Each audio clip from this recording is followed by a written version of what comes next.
증시 전문 프로그램 투자 불변의 법칙 필살기 파이브스타 함께 오늘도 활기차게 시작해보겠습니다. 어서 오세요. 네. 자, 이번 주 반등세를 보이면서 낙폭을 소폭 줄였지만 여전히 불안한 장세를 이어가고 있어요. 네, 그렇습니다. 국내 증시가 폭락 후 단기 반등을 성공을 했지만은 여전히 뚜렷한 방향성을 잡지 못하고 있습니다. 잠시 후 시장의 방향과 대응 전략을 꼼꼼하게 짚어보도록 하겠습니다. 네, 이번 주도 주식시장에는 정말 다양한 이슈들이 쏟아졌는데요. 오늘도 그 가운데서도 가장 핫한 소식들만을 준비했습니다. 김호영 대표가 살짝 소개해 주시죠. 네, 거듭되는 악재의 바이오주 투자 심리가 바닥을 쳤는데요. 버텨야 할지 아니면 지금이라도 팔아야 할지 고민하는 분들이라면 오늘 끝까지 함께해 주시기 바랍니다. 네. 자, 그리고 불안한 시장 상황 속에서도 수익을 안겨줄 파이브스타 핵심주 잠시 후 공개해 주실 거죠. 네, 극심한 변동성 장세에서 수익 올리기가 쉽지 않습니다. 이 어려운 장세 속에서 내 계좌를 빛내줄 파이브스타의 핵심 종목을 잠시 후 공개해드리니까요. 기다려주시기 바랍니다. 네. 투자자들에게 속 시원한 해법과 전략을 세워줄 투자 불변의 법칙 필살기 파이브스타 함께 본격적으로 시작해 보겠습니다.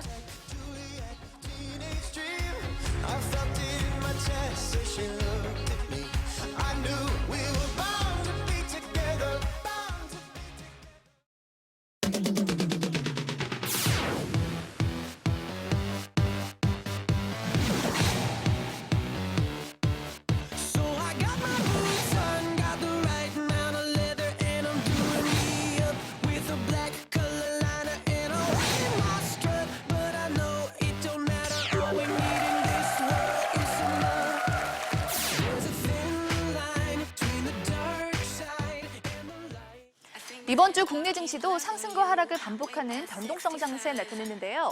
8월 16일 금요일 코스피 1927포인트, 코스닥 591포인트로 한 주를 마감했습니다.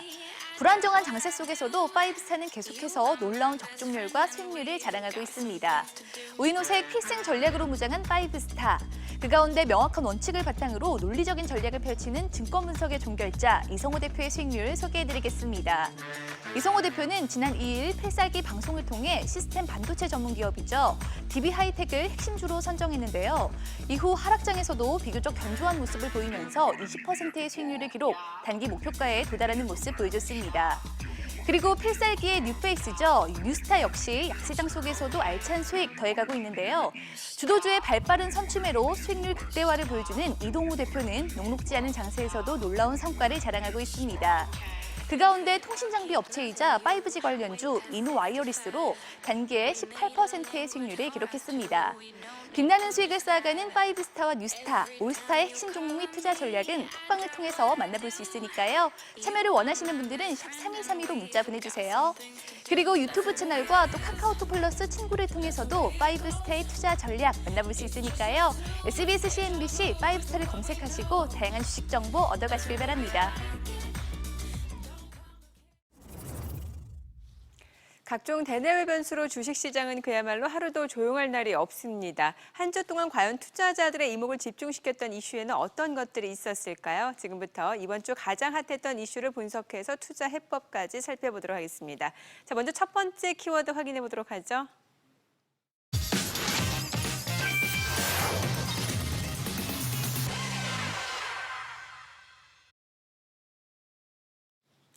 코스피가 지난주 1900선을 밑돈 후 반등을 시도하고 있습니다. 지금이 밸류에이션 측면에서도 단기 반등을 기대할 수 있는 역사적 저점 수준이라고 하더라고요. 예, 오늘 1927.17포인트로 마감을 했는데요. PR로 보면 순이익 추정치가 계속 떨어져서 코스피 PR이 지금 10배가 코스피 12개월 선행 기준으로, 그러니까 지금부터 12개월 후의 실적을 추정을 해서 그것을 기준으로 한 PR이 1880이 바로 10배입니다. 그러니까 지금 1927이니까 10배가 넘는 셈이죠. 2010년 이후에 PR의 평균이 9.6배니까 뭐 저평가 수준이다라고 하기에는 조금 이제 안 맞는 측면이 좀 있고요. 근데 이게 PBR로 보면은 얘기가 달라집니다. 그러니까 PBR은 코스피 1950선이 지금부터 12개월 전서부터 지금까지, 이걸 이제 소위 이제 트레일링 PBR이라고 얘기를 하는데, 그걸로 보면은 지금 PBR이 0.83배입니다. 0.83. 2008년 금융위기 때 지수가 그때 900이 까지 떨어졌을 때가 0.8 8.5배였으니까 그때보다 더 떨어졌다라는 거고요. 일반적으로 올라갈 땐 PER, 즉 다시 말해서 수익성하고 성장성 위주로 이 주식이 고평가되어 있느냐 아니냐를 측정을 하는데 떨어질 때는 PBR, 즉 이 자산 가치를 위주로 평가를 하기 때문에 PBR로 본다면은 지금이 역사적인 저평가 수준이다라고 얘기하는 게 틀리지 않는 맞는 소리다라고 볼 수가 있습니다. 네, 단기 반등에는 성공했지만 여전히 상승폭은 제한적인 모습이죠. 다수의 전문가들도 아직 추세적 반등을 논하기는 시기상조다라고 진단을 하고 있는데 먼저 반등이 약한 이유는 뭐라고 볼 수 있을까요? 네, 좀 아쉽게도 수급입니다. 여러분도 아시다시피 이번 8월 달 들어서 외국인들이 오늘까지죠. 12일 연속 거래소 시장에서 매도세를 나타내면서 그 규모가 1조 8천억에 근접하는 모습이 나타났습니다. 특히 삼성전자를 지난 7월 달이었죠. 1조 3천억 이상을 매수하다가 올 8월 달 들어서는 불과 보름 만에 1조 원 가까이 매도를 하면서 수급에 대한 불균형이 조금 나타나는 모습이 나타나다 보니까 결국 시장의 연속적인 상승이라든지 그다음에 반등 추세의 전환을 연출하지 못했다 이렇게 말씀을 드리겠습니다. 어쨌든 좀 아쉽지만은 개인들이 매수가 너무 강한 점이 일단 이번 상승에 제약이 나타날 수밖에 없었다 이렇게 말씀을 드리겠습니다. 네. 자, 그리고 이번 주 또 다른 변수가 증시 상승 발목을 잡았습니다. 올해 들어서 아래 공포라는 말이 심심치 않게 등장했는데 경기 침체를 뜻하는 리세션의 아래 공포가 또다시 글로벌 증시를 강타하고 있거든요. 네, 그렇습니다. R이라는 게 이제 리세션의 약자 머리 글자인데 결국 이제 글로벌 경기 침체에 대한 공포입니다. 경기 침체를 예시하는 몇 가지 이제 징후들이 있는데 그 중에 대표적인 거 하나가 장단기 금리 역전입니다. 일반적으로 만기가 긴 채권 같은 경우에는 이게 변동성이 크고 그렇기 때문에 짧은 채권보다는 가격이 좀 채권 금리가 더 높은 게 일반적입니다. 뭐 예를 들어서 제가 이제 이정민 앵커한테 네. 돈을 빌려줬어요. 네. 근데 하루 만에 갚을 수 있을 가능성은 굉장히 높죠. 근데 10년 후에 그걸 갚겠다고 그러면은 그만큼 제가 이자를 많이 받아야 되지 않겠습니까? 그렇죠, 불안하니까. 네, 예. 그렇죠. 그래서 장기 금리의 경우에는 장기 채권의 경우에는 금리가 더 높은 게 그렇죠. 일반적으로 우리가 통용되는 건데 지금 그 반대 현상이 나타났다라는 거죠. 그 얘기는 뭐냐? 미래의 투자 자금에 대한 수요가 줄어들 것으로, 즉 미래의 경기가 침체될 것이다라는 그렇게 시장은 보고 있다라는 거거든요. 그래서 경기 침체의 전조라고 볼 수가 있다라고 보고요. 미국 국채 시장에서 지금 2년물, 3개월물하고 10년물하고는 뭐 올 초에도 몇 번 넘었었고 과거에도 네. 자주 있었는데 단기 금리의 좀 대표적인 2년물 그리고 10년물이 금리가 역전된 것은 이게 뭐 그렇게 흔히 있는 게 아니고 1978년 이후에 다섯 번째입니다. 다섯 번째인데 이게 요번이 여섯 번째죠. 5번이 있었는데 한 번도 예외 없이 그로부터 그 이후에 경기 침체가 나타났다라는 거고요. 그 시기는 평균 한 22개월 정도 걸린다. 그러니까 이게 뭐 경기 침체는 적어도 2개 분기 연속 마이너스니까 경기가 꼭대기에서 꺾인 게 아니라 이미 침체에 들어갔을 때 알기 때문에 22개월이라는 게 앞으로 한참 남았다라고 네. 보는 것은 좀 맞지 않고요. 그렇게 얼마 남지 않았다라고 볼 수도 있습니다. 예. 이 아래 공포를 놓고 전문가들 사이에서도 해석이 좀 엇갈리는 부분이 이 아래 공포가 상당 기간 지속될 것이라는 우울한 분석도 있는 반면에 지금 경기 침체가 과거와는 다르기 때문에 이 경기 침체로 이어지지는 않을 것이다 이런 낙관적인 전망도 제기되고 있는데 증시에는 어떤 영향을 미칠 거라고 보세요? 예, 일단 이러한 금리 역전이 계속해서 연속적으로 이어지느냐 아니냐에 네. 따라서 분명히 증시의 흐름상 바뀌게 되는데요. 뭐 아시다시피 이번에 단기 국채 금리가 급등 올라갈 수밖에 없었던 이유는 미국 연준의 양적 완화 이것을 일단 가동을 시켰습니다. 쉽게 얘기해서 이번에 단기채를 매도하고 장기채를 매수하면서 단기물의 상환 비중이 높다 보니까 일시적으로 올라온 모습으로 보여집니다. 그렇다면 결국 경기 지표는 여전히 긍정적으로 발표되고 있고 또 이러한 일시적인 현상이기 때문에 제가 봤을 때는 이번에 아래 공포는 계속해서 되는 것이 아니라 일시적인 흐름인 만큼 주식시장에 영향을 준다 하더라도 단기간에 악재로 마무리된다 하는 점을 말씀을 드리겠습니다. 네. 자, 그리고 국내 증시의 부진 속에서 8월 말로 예정된 MSCI 신흥국 지수 조정이 또 다른 걱정거리로 떠오르고 있습니다. MSCI 조정이 외국인의 추가 자금 이탈을 부추길지 이 두 분의 의견을 바로 확인해 보도록 하겠습니다. 추가 이탈 가능성이 크다고 생각하시면 오를 올려주시면 됩니다. 올려주세요. 두 분 의견이 좀 엇갈린데 먼저 이성호 대표는 그렇게 추가 자금 이탈 가능성이 크지 않다라고 보시나 보네요. 일각에서는 뭐 외국인들이 이번에 팔 수 있는 팔아야 되는 물량이 한 17조 정도 된다라는 네. 얘기까지도 나오고 있어요. 그래서 공포감 조성하고 있는데 그 근거는 뭐냐면은 MSCI를 추정하는 자금이 전 세계적으로 한 2조 달러, 우리 돈으로 한 2,400억 정도 되는 거죠.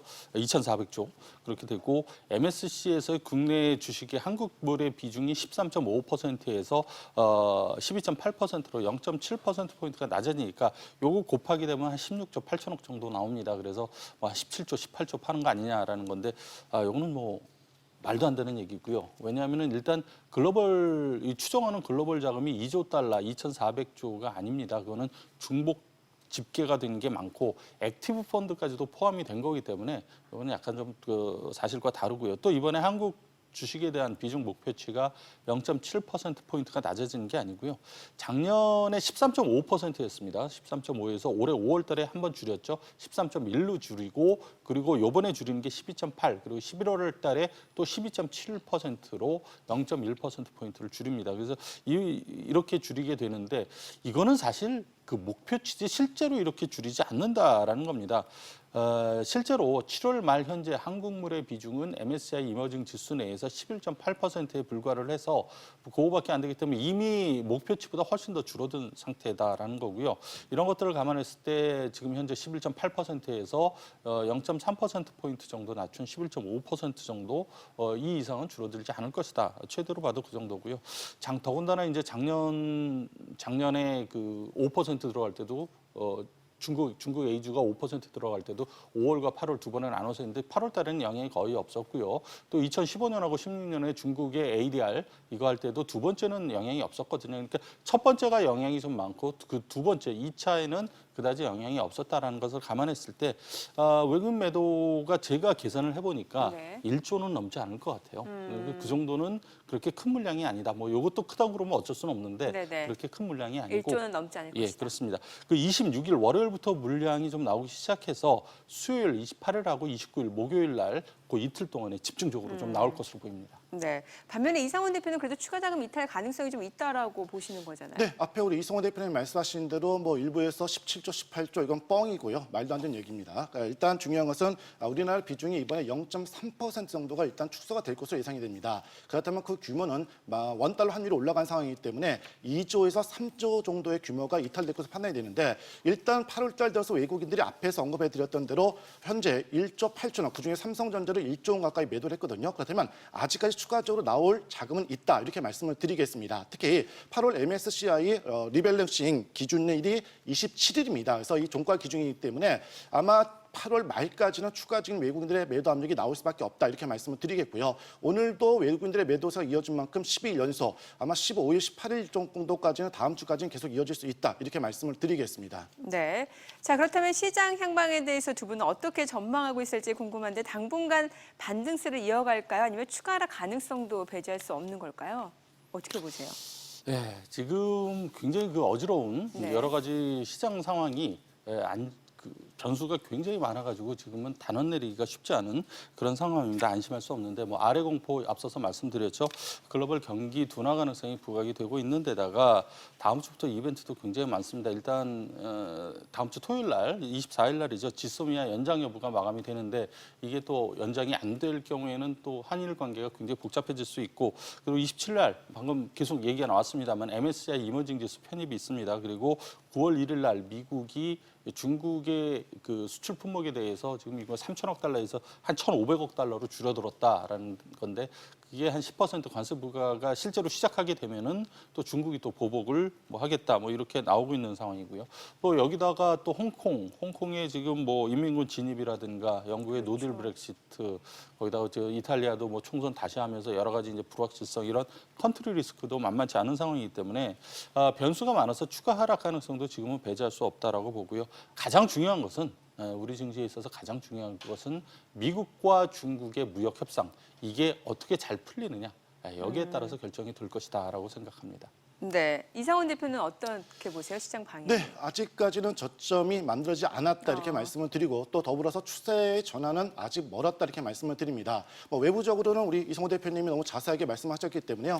저는 계속해서 내부적인 수급 문제를 걸고 넘어지겠습니다. 아시다시피 외국인들의 매도는 아직까지 멀었고요. 그리고 또 중요한 것은 기술적으로 보더라도 하나의 저점을 찍고 V자 상승은 분명히 어렵습니다. 다시 말해서 기술적으로 보더라도 하나의 저점을 찍었다면 그 저점이 진바닥인지 아닌지를 확인하는 작업이 분명히 남아있다. 이 점을 분명히 말씀을 드리겠습니다. 그렇다면 결국 지금의 구간에서는 아직까지 저점 확인도 되지 않았고 특히 코스닥 시장 같은 경우에는 쌍끌이 매도, 즉 외국과 기관들의 매도세가 이번 주 내내 또다시 출회되고 있다는 점을 염두에 둔다면 아직 지수에 대한 상승 전환이라든지 바닥 논리를 말하기는 이르다. 이렇게 말씀을 드리겠습니다. 네, 알겠습니다. 자, 계속해서 이번 주 투자자들의 뜨거운 관심을 받은 금주의 증시핫 키워드 만나보도록 하죠.